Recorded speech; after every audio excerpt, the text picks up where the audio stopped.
berita tentang viral kucing soleh. Viral kucing soleh. Nah, ini mungkin boleh nggak nih Mas diceritain nih buktinya kenapa kok bisa waktu itu bisa viral banget gitu. Saya biasanya bikin yang namanya peta atau pola resiko. Jadi kalau misalnya kita posting ini, kita bikin skenarionya. Netizen nanti ngomong A, B, C, D, efeknya gimana. Nah, hal-hal seperti itulah yang harus kami pikirkan benar-benar. Itu sudah menjadi kebutuhan masyarakat untuk reach out sebuah organisasi pemerintahan dengan cepat. Jadi udah nggak zaman masyarakat itu repot mau datang ke kantor kan. Betul. Kalau ngurus apa-apa pasti nggak mau datang ke kantor, maunya kalau bisa DM IG atau DM Twitter atau WA.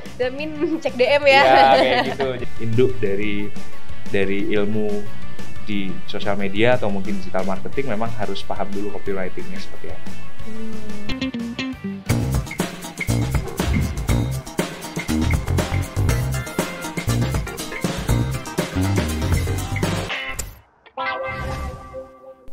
Halo everyone, kembali lagi bersama aku Safira di Deep Talk episode kali ini. Dan hari ini kita nggak akan bawa alumni ya teman-teman. Jadi hari ini kita kedatangan nih salah satu social media strategis dari Direktorat Jenderal Pajak Republik Indonesia, Mas Farhan Nur Rahman gitu. Mungkin tanpa berlama-lama lagi karena kayak hari ini kita bakal berbincang-bincangnya tuh banyak ya sama Mas Farhan. Mungkin boleh kita say hi langsung nih teman-teman ke Mas Farhan. Hai Mas Farhan. Halo Safira. Halo, mungkin apa kabar nih hari ini, hari puasa? Baik, alhamdulillah masih kuat puasanya. Masih kuat ya? Insya Allah, amin. Insya Allah. Oke, mungkin boleh nih Mas Farhan perkenalkan diri dulu gitu. Mungkin sekarang kesibukannya apa sih? Terus juga mungkin latar belakangnya juga boleh nih di-share ke teman-teman. Oh ya, nama saya Farhan Nur Rahman. Kalau di media sosial FNR ya. Sibukan sehari-hari ya mengelola media sosial di Direktorat Jenderal Pajak. Kemudian kalau background awalnya sih saya dari sekolah kedinasan ya, dari STAN, kemudian bekerja di Direktorat Jenderal Pajak sampai sekarang. Wow, keren. Oke, kalau nggak salah udah berapa tahun? Kalau boleh tahu gitu Mas, udah berapa tahun nih kerja di ini apa namanya di Direktorat Jenderal Pajak? Kalau dari masuk 2008. Wow, udah bulan Desember. Berapa tahun tuh? 14 lebih ya. Iya, masuk 15 masuk 15 ya. Wah, yeah. Udah lama banget nih. Karena mungkin nih Mas Farhan ya udah senior banget nih kayaknya di sana gitu. Mungkin boleh nggak sih nih Mas share juga nih insight apa sih yang mendorong Mas Farhan gitu untuk mendalami dan juga mungkin tertarik nih untuk bekerjanya tuh di bidang social media marketing. Karena kan mungkin kalau orang-orang taunya oh kalau STAN nih lulusannya mungkin ya kerjanya mungkin banyaknya ngitung-ngitung lah akuntansi gitu. Kok Mas bisa nih kerjanya di social media marketing? Sebenarnya lebih ke passion ya. Jadi dari sebelum masuk STAN waktu SMA itu memang passionnya ke arah-arah komunikasi dan penulisan. Jadi ketika masuk STAN sempat break kan berarti, tapi setelah bekerja ya udah akhirnya ada waktu lagi untuk aktualisasi diri untuk mencari tempat yang tepat lah istilahnya, maksudnya bisa mendalami kembali bidang komunikasi dan penulisan yang dulu sempat saya tekuni waktu sebelum kuliah.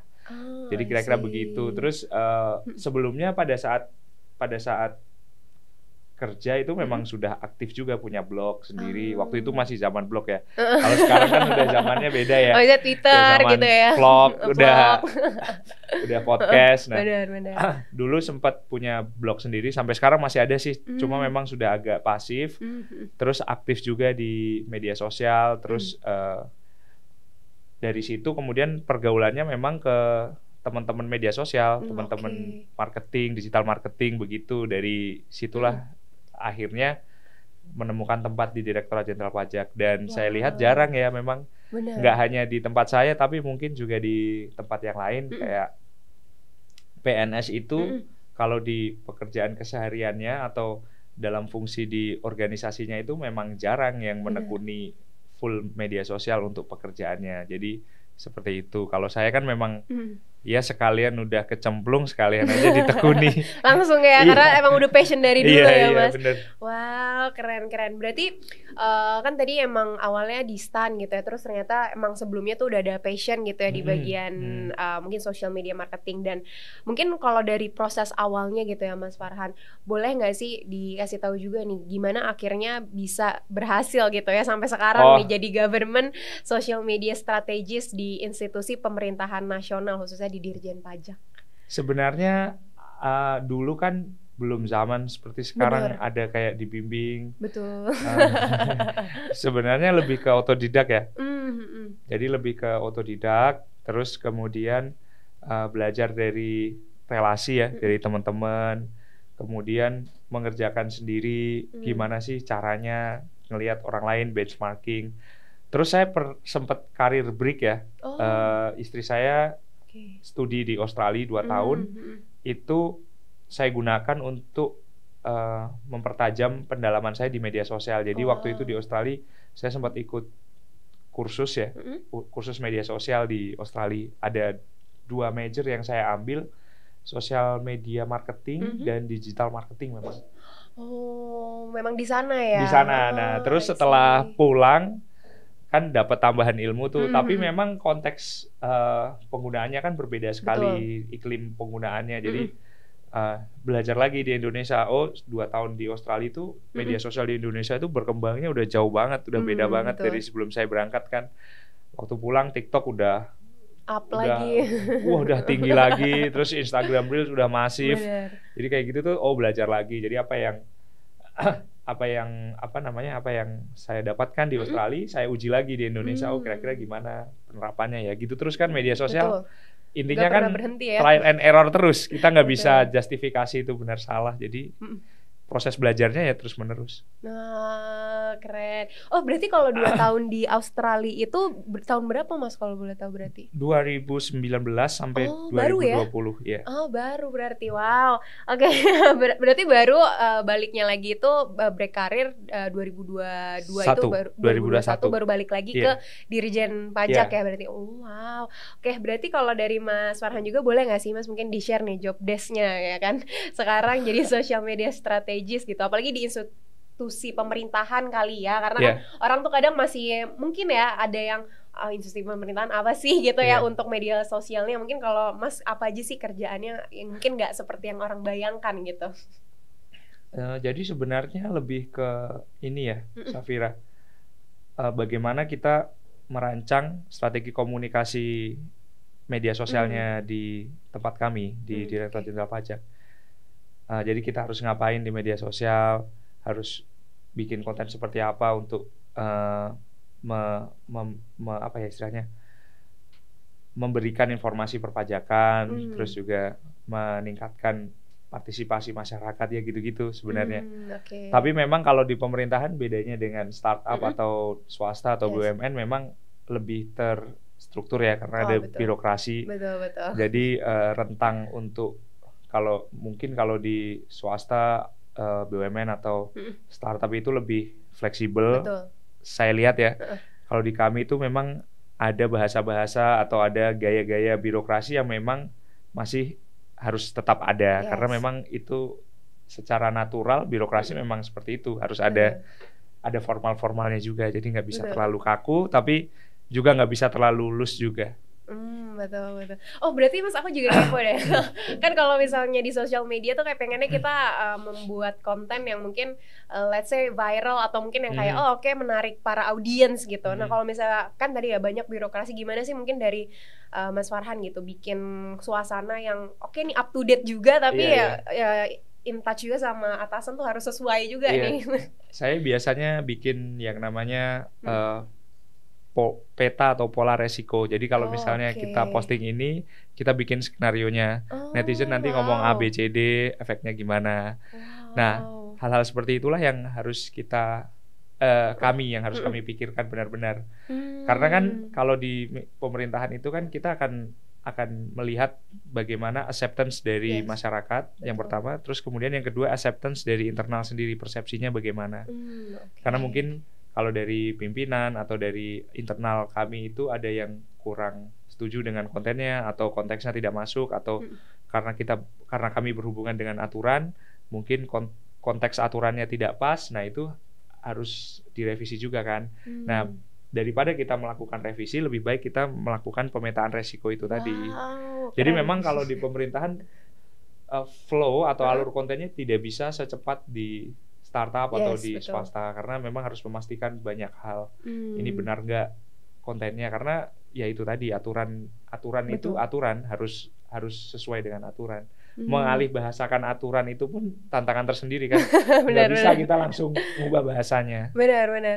Oh, aku baru pertama kali juga nih tahu ternyata jadi sosial media strategis itu harus bikin juga tuh untuk resikonya apa nih, kira-kira netizen resikonya mungkin apa jawabannya gitu, dipikirin juga ya. Harus dipikirkan. Karena kita kan kalau media sosial itu kan tidak berhenti posting. Kalau bagi saya, ini bagi saya pribadi, tidak selesai posting viral, terus ada konversi misalnya, tapi kan kita harus mengukur juga persepsi masyarakat terhadap konten yang kita produksi sebagai sosial media strategis itu seperti apa. Apakah kontennya diterima, apakah ke depan bisa diulangi lagi konten yang serupa. Atau kita cukupkan sekian. Udah nih kayaknya nggak bagus ya, udah kayak ada ya. Oh wow, oke.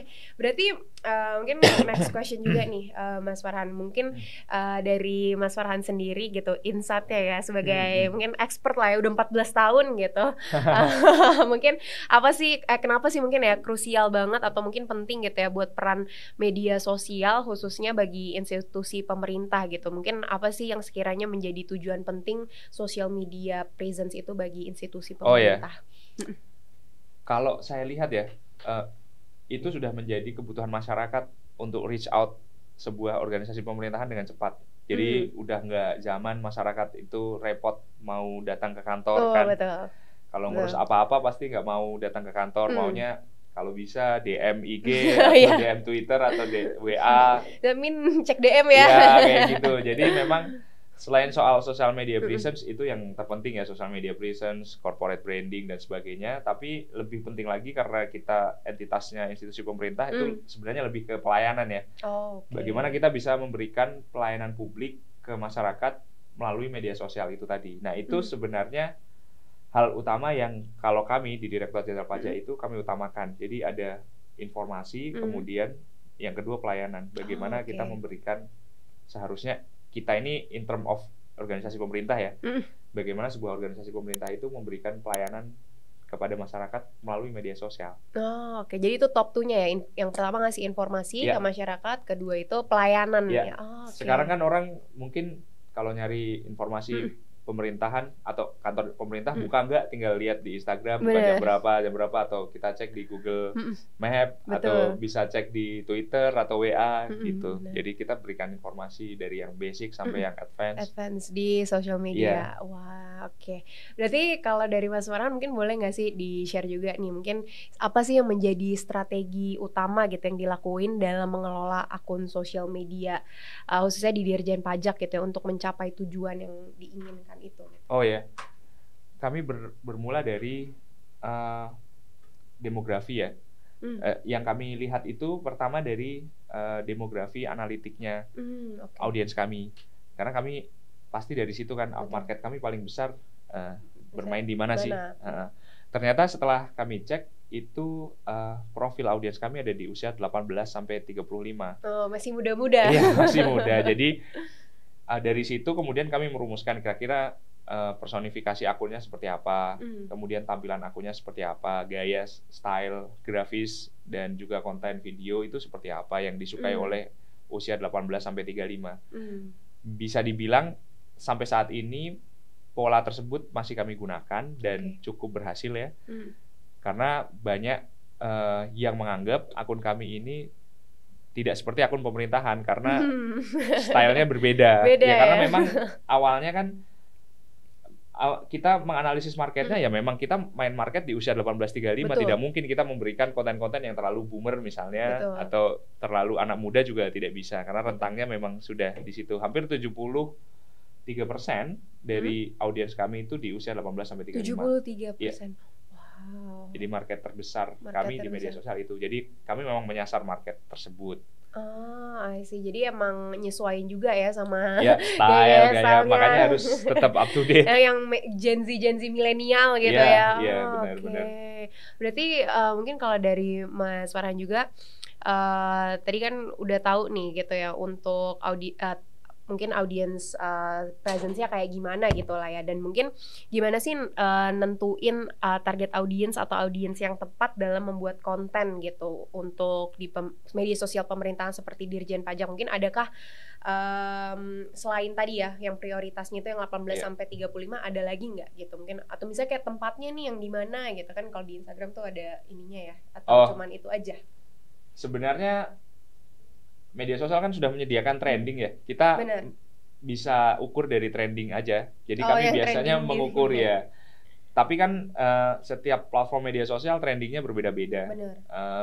Biasanya yang kami cek pertama itu pasti Twitter ya. Di Twitter. Apapun yang trending di media sosial di Indonesia itu pasti bermuara di Twitter. Jadi setiap hari itu paling cepat ya. Iya, paling mau trending di Instagram, mau trending di TikTok, mau trending di Facebook, nggak akan trending di Indonesia kalau belum masuk ke Twitter kan. Benar. Jadi kami di internal, kami cek dulu hari ini trending di Twitter apa. Itu yang the first place yang kami lakukan setiap hari atau setiap minggu lah. Kemudian baru kita breakdown kanalisasi setiap konten media sosialnya. Oh, di TikTok yang tren musiknya ini yang FYP. Oh, jadi biar ikut FYP juga. Iya. Kemudian yang Instagram, stylenya seperti ini, reelsnya kan spektrumnya berbeda. Betul. Tuh, Safira. Jadi seperti itu. Kami mengusahakan setiap media sosial itu bisa berbeda-beda kontennya sesuai dengan tren masing-masing. Jadi tren globalnya kami cari dulu lewat Twitter itu tadi. Baru kemudian kami breakdown setiap media sosial. Walaupun misalnya informasinya sama, tapi cara pengemasannya berbeda. Benar. Wow. Okay. Karena joget-joget di TikTok belum tentu cocok untuk audiens di Twitter kan? Iya, benar. Atau joget-joget di TikTok masuk ke Instagram saja kesannya bisa jadi kurang elegan kalau di Instagram. Betul. Oke. Jadi banyak tuh yang dikerjain, setiap sosial media dibuat berbeda-beda ya. Benar. Oke, berarti mungkin nih teman-teman anyway kalau inget ya dulu kita pernah dapet konten viral nih dulu ya di LinkedIn ya, atau mungkin pokoknya waktu itu di berita-berita di Kompas atau segala macam tuh ada berita tentang viral kucing soleh. Viral kucing soleh. Nah, ini mungkin boleh nggak nih masih ceritain nih buktinya kenapa kok bisa waktu itu bisa viral banget gitu. Terus mungkin insight-nya juga nih buat teman-teman gimana sih mungkin dari media sosial Dirjen Pajak gitu ya biar bisa menarik perhatian gitu. Mungkin tadi kita sempat cerita di off cam itu ternyata sampai Malaysia. Nah, itu bisa gimana nih, Mas? Kami mengukur ya. Kalau di media sosial itu salah satu komunitas yang besar itu memang komunitas pecinta kucing. Jadi kami kembali lagi ke market dan bagaimana kami bisa memberikan approach yang pas untuk teman-teman pecinta kucing agar mereka juga tidak merasa, atau mungkin kalau orang pertama kali berurusan dengan pajak kan ada rasa gentar, ada rasa takut. Nah, itu sebenarnya approach untuk pendekatan agar ayo nggak usah takut ke kantor pajak. Ada pegawai yang lucu. Ya, kira-kira hanya seperti itu sih, sesederhana itu. Kemudian memang momennya pas, dengan istilahnya soleh itu memang ini kita lagi ngomong manusia ya. Soleh itu memang dirawat oleh teman-teman di kantor pajak, dirawat, di steril, kemudian divaksin secara berkala, di grooming, dibawa ke dokter juga, diberikan makanan yang bagus. Nah, jadi memang teman-teman merawat dengan dana yang mereka punya sendiri. Jadi itu bukan menggunakan uang kantor atau uang negara, memang seneng aja. Inisiatif pribadi para pegawai. Terus ya sudah, memang memenuhi syarat, ya kita naikkan soleh. Sampai punya ini ID card ya. Waktu itu fotonya yang terkenal tuh ada ID card sampai kalau nggak salah sekarang punya sosial medianya sendiri ya. Punya. Itu sudah jadi selebcing. Udah jadi selebcing, ada 35.000 followers loh teman-teman. Itu soleh dekat ya namanya. Itu yang berarti yang mungkin ini sosial medianya siapa, Mas, yang teman-teman di KPP. Jadi masih tetap dibantu juga itu ya. Jadi memang itu sudah ada sebelum kami naikkan, memang sudah ada sebelumnya. Jadi itu sudah menjadi ciri khas ya di kantor pajak tersebut. Si soleh ini memang sudah akrab dengan pegawai, akrab dengan masyarakat akrab dengan wajib pajak yang datang. Sampai akhirnya kemudian dibuatkan akun media sosial sendiri. Ya, saya masih ingat kalau nggak salah sebelum viral itu Soleh itu ada sekitar 1.000 followernya sudah 1.000. Itu belum viral. Belum viral udah 1.000. Setelah viral jadi 35.000. Ya ampun, keren banget. Waktu itu emang pas viral ini wah, sampai punya ID card nih. Iya. Viral emang dibuatkan. Emang dibuatin, itu lucu banget emang. Wow, keren. Berarti mungkin aku juga next question nih Mas. Berarti gimana sih mungkin mempertahankan engagement gitu ya. Tadi apalagi yang kayak misalnya Soleh gitu kan waktu itu sempat viral banget gitu. Nah setelahnya gitu gimana sih mempertahankan mungkin engagement dan mungkin interest pengguna media sosial terhadap akun media sosial di Dirjen Pajak gitu ya, khususnya biar nggak monoton, gimana nih biar nggak membosankan gitu. Ya baik. Viral itu kalau bagi kami ya tidak boleh terus menerus karena kalau terus menerus nanti terlalu terlalu masuk spotlight juga tidak bagus kan, karena nanti akan muncul persepsi yang bisa jadi keliru juga. Tapi kami mencoba untuk menggunakan viral pada saat momen-momen tertentu seperti kalau Soleh itu kan sebelum pelaporan SPT tahunan ya, jadi kita maintain itu selama Januari, Februari, Maret. Soleh memang secara berkala dimunculkan untuk mengingatkan pelaporan SPT tahunan. Nah, kalau kita berorientasi kepada viral itu juga salah juga, karena viral itu kan means bisa positif bisa negatif. Betul. Jadi lebih baik kita mengukur, kalau kami ukur itu rata-rata reach dan engagement dalam 1 bulan. Apakah naik, apakah turun, baru kami breakdown ini salahnya di mana sih, kekurangannya di mana, kira-kira seperti itu sih untuk memaintainnya ya. Karena kan viral itu satu hal, tapi mempertahankan engagement setelah viral itu yang agak susah. Betul. Jadi emang dilihat juga ya berarti dari timeline. Ini sebelum SPT nih. Ya, Soleh dimasukin. Ya. Soalnya kalau kita orientasinya kepada viral terus, nanti akan bias. Menurut saya akan bias, karena kalau kita orientasinya viral, yang lain-lain itu tidak akan terukur jadinya. Yang penting viral, nanti kontennya itu malah jadi ya kalau mau viral tinggal receh aja gitu kan. Nanti malah brand dari organisasi itu sendiri nggak ada kan, malah jadi hilang, jadi nggak punya reputasi kan. Jadi lebih baik viral itu secara berkala, 1 bulan sekali atau 2 bulan sekali, tetapi itu memang viral yang bisa membuat orang-orang melirik, ada akun pajak. Anyway, kami tidak mengukur follower ya. Really? Nggak kami ada itu ya? Memasukkan jadi KPI gitu enggak. Karena kalau follower ya itu bias. Tapi yang kami masukkan adalah engagement dan reach. Artinya begini, Safira dan teman-teman tidak masalah tidak follow di Dijen Pajak RI. Tapi di top of mind-nya kalau ada pajak langsung ke kami. Itu sudah jadi tujuan kami di media sosial. Menarik. Jadi KPI-nya tuh followers nggak termasuk sama sekali ya? Enggak, emang tidak diukur. Nah, soalnya begini, kalau kita melihat ya kecenderungan orang atau kecenderungan masyarakat main media sosial sekarang kan, kalau tertarik tidak perlu follow, bisa cari di explore. Iya betul. Bisa search habis doang. Itu udah kalau butuh cari, kalau enggak ya udah gitu ya. Jadi ya udah nggak usah dimasukkan sebagai KPI pun tidak masalah, karena lebih penting menjaga reach dan engagement kalau kami ya. Di Direktorat Jenderal Pajak. Mungkin kalau di tempat lain bisa jadi berbeda followernya. Bisa jadi ya. Bisa jadi follower jadi KPI. Nah, itu juga tidak salah.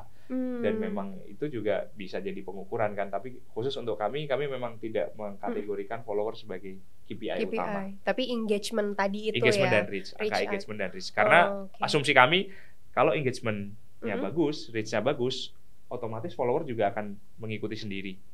Benar. Apa mungkin misal let's say kemarin lagi pada ini berbondong-bondong bikin laporan SPT gitu ya. Pada naik tuh Mas. Berarti kemarin. Biasanya naik sih. Naik ya biasanya. Oke. Berarti emang kalau misalnya sesuatu hal yang viral itu emang bukan ini ya, bukan hal yang kayak terus-menerus, karena mungkin tujuan utamanya tadi kan emang dua ya, informasi sama pelayanan. Jadi viral it's not a thing yang utama banget gitu. Bener. Ya. Oke. Berarti Mas Farhan mungkin kalau dalam pembuatan konten juga nih untuk sosial media Dirjen Pajak gitu ya, ada mungkin tadi kan udah sempat singgung sedikit ada persyaratan khusus gitu buat tata caranya gitu ya sedikit. Mungkin boleh lebih di breakdown lagi nggak nih? Mungkin gimana sih mastiinnya kalau misalnya ini sesuai gitu? Oh ya, sebenarnya kalau tim kreator konten kami itu memang ada sendiri itu khusus sendiri ada juga ada, ya ada. tim konten kreator? Ada, jadi memang dibagi yang media sosial, strategis, analis dan admin sama konten kreator memang dipisah. Oh, jadi udah gede timnya ya Mas? Ya lumayan, idealnya begitu kan memang. Betul. Kami mengikuti best practice dari startup. Wow, keren. Oke. Kalau konten sebenarnya tidak terlalu rumit. Dan zaman sekarang juga peralatan sudah semakin canggih kan. Kita sudah tidak terlalu repot dengan peralatan. Sepanjang konten tersebut memang konteksnya pas dan disesuaikan dengan momen, itu biasanya yang akan kami ajukan seperti itu. Jadi misalnya konteksnya apa, kemudian momen yang viral apa, kira-kira kita bukan konten yang viral, konten yang sedang trending itu apa, kita sesuaikan dulu, kita matchkan. Oh, saya punya ide begini, tim konten kreator punya ide begini, kemudian dari atasan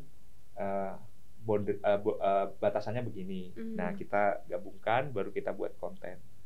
Nggak bisa langsung yang vulgar, langsung yang joget-joget tanpa tujuan, itu nggak bisa. Tapi memang harus ada polanya. Joget-joget boleh, tapi harus ada informasinya, harus ada sisi layanannya, begitulah. I see. Oh, anyway Mas, kalau nggak salah, ini bener nggak sih misalnya waktu itu aku juga sering scroll TikTok gitu ya, kayak misalnya wah siapa gitu punya mungkin saldo apa, terus habis itu nanti Dirjen Pajak komen. Iya. itu gimana sih Mas? Emang nggak apa-apa itu? Nggak masalah. Lucu soalnya. Di TikTok misalnya gitu. Setelah kami amati itu diadaptasi oleh banyak brand setelahnya. Oh, itu awalnya di Dirjen Pajak berarti? Kayaknya brand yang pertama, saya nggak tahu ya, tapi mungkin salah satu yang sering aktif kan kami ya dulu ya. Terus saya secara pribadi lihat, oh brand-brand besar sekarang sudah mulai komen-komenan. Iya benar. Jadi ya bersyukur juga kalau diadaptasi oleh brand-brand lain jadi buat growth hacking ya. Tapi memang cukup insightful ya buat kami. Karena setelah kami komen biasanya engagement yang nanya ke kami itu banyak. Oh, jadi, itu menambah engagement. Secara tidak langsung secara ya. Tidak langsung ya. Jadi begitu mereka tanya, kami kan bisa jawab. Betul. Cari aja di TikTok kami. Jadi mereka bisa jadi konversi gitu. Betul. Kayak gitu. Really jadi interesting. Kalaupun enggak, setidaknya tahu kan di TikTok, oh Dirjen Pajak ada di TikTok. Nah itu sebenarnya itu aja yang pengen kami tunjukkan. Karena aku juga nggak kepikiran deh kalau Dirjen Pajak ada di TikTok, aku nggak kepikiran. Biasanya paling kan Instagram ya yang kepikiran. Twitter lah. Pemerintah kan Instagram ya, atau karena Twitter. Brandingnya udah jadi kan. Udah jadi. Tapi kami ya udah, kami pengen tunjukkan aja kalau di Dirjen Pajak tuh ada di TikTok. Iya, aku juga baru tahu tuh karena misalnya ada konten nih, terus aku lagi biasa kan kalau netizen tuh lebih seru di komen ya daripada ini. Terus ada di Dirjen Pajak nih. Ternyata emang sebenarnya pengen bikin tahu aja kita ada loh di TikTok ya. Itu sebenarnya kami adaptasi dari Twitter kan. Kalau Twitter kan memang kami sering aktif muncul di mana-mana. Nah, kemudian gimana kalau kita coba di TikTok. Responnya seperti apa? Karena waktu itu kan TikTok masih baru. Benar. 2000 praktek itu kami coba di 2021 sebenarnya sudah mulai, tapi momennya dapat pas 2022. Oh, pas mulai komen-komen. Iya, pas mulai TikTok sedang rising kan. Nah, akhirnya gitu. Oke. Itu wah cepat banget itu. Hampir 40.000 follower. Really? Di TikTok ya? Iya, dari aktivitas seperti itu ya. Wow, membantu banget ya berarti komen-komen ya dalam waktu singkat. Wow, keren. Berarti mungkin Mas Farhan pengen nanya juga nih, kalau buat di sini ya teman-teman yang nonton gitu, ada nggak sih mungkin tips atau saran gitu yang bisa diberikan ya ke teman-teman yang pengen gitu bekerja di pemerintahan lainnya gitu untuk memanfaatkan media sosial sebagai sarana komunikasi publik ya? Mungkin kalau di pemerintahan yang harus dicoba adalah bagaimana kita memberikan pemahaman kepada lingkungan birokrasi bahwa media sosial ini sudah sangat urgent untuk digunakan. Itu saja sih. Karena jangan sampai media sosial di pemerintahan itu melenceng dari tugasnya tadi, informasi dan pelayanan. Karena saya melihat masih banyak organisasi pemerintah yang belum mengoptimasi dengan maksimal, padahal potensinya besar sekali. Bahkan kalau misalnya kita kita adaptasi dari TikTok Live misalnya, kan bisa juga digunakan. TikTok Live powerful banget kan untuk belanja. Betul. Ayo belanja. Kenapa nggak organisasi pemerintah gunakan TikTok Live untuk pelayanan misalnya? Itu kan bisa sebenarnya. Jadi tinggal bagaimana kita menggunakan kanal tersebut untuk switching ke tugas-tugas pemerintahan sebenarnya. Wow, menarik. Oke. Mungkin juga kalau dari Mas Farhan ada nggak sih mungkin saran juga nih buat teman-teman yang tertarik untuk skill-skill gitu. Apa sih yang harus dimiliki, technical ataupun soft skill gitu, Mas, untuk berkarir di bidang social media marketing gitu di institusi pemerintahan ya khususnya? Mungkin nggak spesifik ke pemerintahan ya, tapi secara umum saja biar audiensnya di Bimbing ID itu bisa belajar ya. Bagi saya yang terpenting kalau technical itu pertama elemen yang harus dimiliki oleh seorang sosial media strategis itu ada beberapa ya. Yang pertama mungkin pemahaman terkait nature atau karakter dari media sosialnya masing-masing. Itu harus dipahami dengan benar sebelum kita ngomong ke analitik dan sebagainya. Terus yang kedua, seorang sosial media strategis harus memiliki kemampuan untuk meramu ide agar bisa menjadi konten. Salah satunya ya kalau di dalamnya kan ada teknik-teknik copywriting, teknik-teknik video, teknik-teknik apa. Nah itu seorang sosial media strategis itu harus setidaknya memiliki pengetahuan tentang itulah. Walaupun nggak harus yang terlalu expert. Yang penting kalau seorang sosial media strategis punya ide, gimana mewujudkannya, saya mau videonya begini-begini, bisa menjelaskan ke kreator kan, nggak mungkin asal suruh kan. Betul. betul. Nah, brainstormingnya seperti itu. Kemudian yang ketiga, bagi saya yang sangat bermanfaat sampai sekarang itu skill copywriting memang. Nah itu basic dari segala basic kalau menurut saya ya. Karena kalau kita bisa copywriting, segala ke depannya semua kan menggunakan copywriting. Ya kan, mau bikin skrip di video pakai copywriting. Mau bikin tulisan di caption pakai copywriting, mau bikin iklan di grafis pakai copywriting. Semuanya pakai copywriting. Semuanya, ya. Jadi mungkin induk dari ilmu di sosial media atau mungkin digital marketing memang harus paham dulu copywritingnya seperti apa. Thank you loh. Berarti mungkin last question juga nih sama Mas Farhan gitu ya. Mungkin boleh juga nggak nih Mas di-share gitu ya tips biar long lasting juga nih berkarir menjadi social media strategis dimanapun itu industrinya lah gitu. Menurut saya upgrade ilmu dan kemampuan itu penting. Karenanya di Bimbing ID bisa jadi platform yang pas ya untuk belajar. Kemudian yang kedua, jangan takut untuk trial and error karena di media sosial itu trial and error. Sebuah kita bisa jadi mengikuti tren dan error itu nggak masalah, tapi kita juga bisa jadi menjadi pencipta tren. Saya melihat kayak akhir-akhir ini di TikTok misalnya Optical Lunet ya. Itu kan benar yang terkenal banget. Iya, kita kan mungkin kita sebagai audiens ini apaan konten seperti ini, ternyata itu bentuk soft selling yang bagus kan. Nah, hal-hal seperti itu kan nggak lahir kalau kita nggak mencoba. Jadi kita harus terus untuk trial and error. Di kami Soleh misalnya kita juga nggak akan tahu hasilnya seperti apa kalau nggak kita posting kan. Mungkin akan ada ketakutan, ngapain sih kantor kucing. Nah, ternyata sekarang diikuti kantor-kantor pemerintah, kantor-kantor pemerintah lain, perbankan juga ikut kan.